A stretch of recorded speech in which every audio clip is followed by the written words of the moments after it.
Well, a charity set up by senior officials from the left-wing group GetUp is being investigated by the Australian Charities and Not-for-Profit Commission after appointing their former campaign director to the charitable board.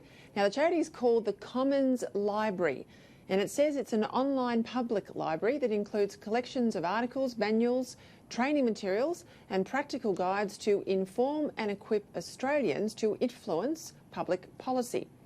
Senator Zed Seselja is the Assistant Minister for Finance, Charities and Electoral Matters. He joins me now, live from Canberra.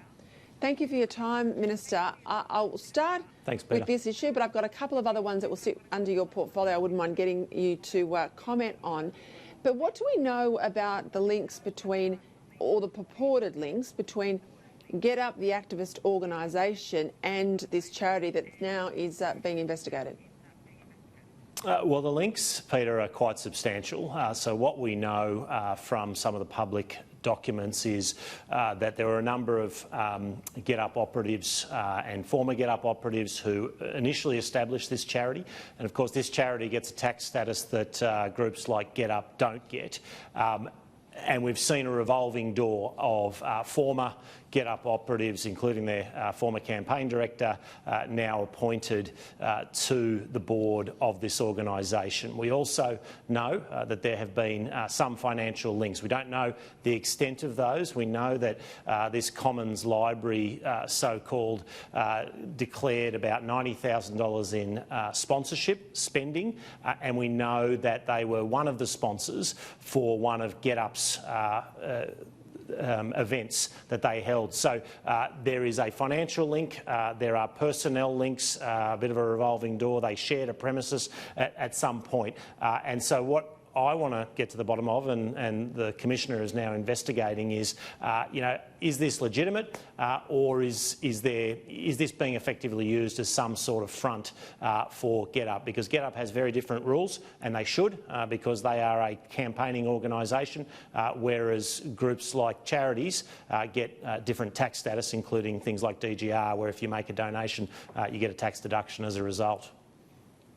Yeah, so I'll play devil's advocate here for a moment. So if you're GetUp and you are an activist organisation, you want to mobilise people to participate in the political process, to form a view that aligns with your own propaganda view of the left, and you don't get charitable status and you are subject to more onerous rules because of your links to political organisations, why wouldn't you set up an organisation, call it a library, an online library, put all your campaign materials on that online library and get charitable status for it, because a lot of libraries do have charitable status, and that way you still get your material to market, to the people you want to influence, but you get taxpayer help along the way. Is that the sort of argument that's been put to the Charities Commission and that they are now investigating? Is that their concern? Well, the Charities Commission have strong secrecy provisions when they're investigating. The only reason we know is because it's been disclosed in the Charities annual report. So I don't know what the Commissioner is looking at, but obviously the things that I think are important are that charities are acting according to their purpose, that they're not acting for an alternative purpose. Now, GetUp could resolve all of this because GetUp preaches transparency to everyone else. They are out there preaching, and they've engaged in some pretty disgraceful tactics, let's be clear, as we've seen in recent campaigns, including the 2019 election. But they preach transparency to everyone else, so it would be very easy for them to clear up the exact nature of these links, all of the financial links, so that the public and others in the political realm could have a look at this and say, well, no, it's all above board, or indeed, is it being used as some sort of front organisation for a campaigning organisation like GetUp? That's the question they have to answer. It's good that the Commissioner is investigating, and I look forward to that investigation being completed. I also note too in the story in the Australian Minister that one of the men on the board of this charity was also on the board of a New York-based organisation, an activist organisation called Avaz, and he made 3 very significant donations, or the organisation Avaz did, to GetUp, totalling almost $270,000. How clear are the links between GetUp and overseas organisations of its type? Are they transparent, those links? Well, look, there's certainly been a number of large donations, I think, to GetUp, including from overseas organisations. We introduced legislation which passed the parliament, I think, in 2018, which actually put a little more accountability around organisations, political campaigning organisations like GetUp, so that they have more disclosure, the same sort of disclosure requirements as political parties. So we are learning more and more about that, but we certainly have seen some very large overseas donations in the past to GetUp. Right, I know you've had fires in the ACT, and I know that in 2003 you had some pretty horrific fires, but you've had a tough fire season again this year. But I think in your role as the Charities Minister, there was some concern, wasn't there, not so long ago, in relation to Red Cross. Red Cross came under a lot of criticism because $115 odd million was donated by ordinary Australians for the bushfire relief, under the expectation, I think we all had, that it would go to the people out of this bushfire season who needed help. Now, we found out that the charity, in fact, was going to withhold most of that money and phase it over a number of years into other areas, not necessarily bushfire support. How can we be sure that the charities are doing the right thing? And specifically on the matter of the Red Cross, has anyone in the government had a word to Red Cross to say this is quite rightly what Australians are angry about?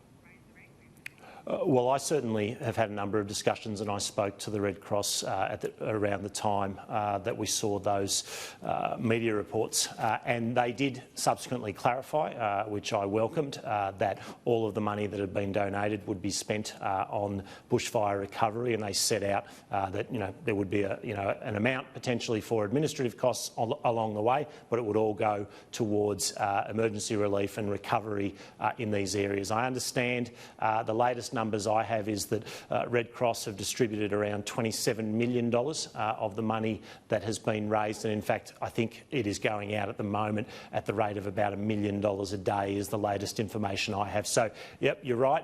We as a public and the government has an expectation of charities that they will do the right thing. I don't think the Red Cross got their language right at first instance. I'm pleased that they've clarified that. I'm pleased that they are now getting this money out very quickly. They've rightly made the point that there will still be a need for support in 3 months' time and 6 months' time and 12 months' time, and so it's important that they work through those challenges, but they are getting that money out. In terms of that accountability, we do have, the Commissioner has said that at the right time, not right now, but at the right time, he will certainly be auditing organisations to make sure that there is serious accountability and proper accountability to make sure the money is properly spent.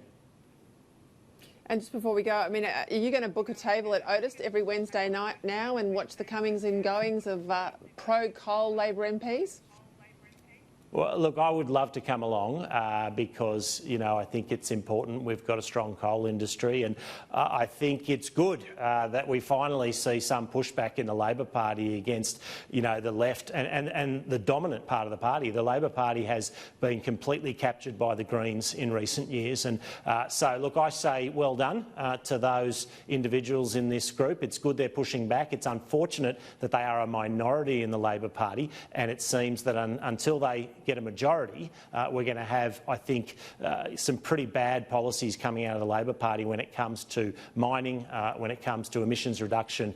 So, well done to Don Farrell and the crew for at least pushing back against their left-wing dominated comrades. Minister Zed Seselja, thank you very much for your time tonight. Thanks very much, Peta.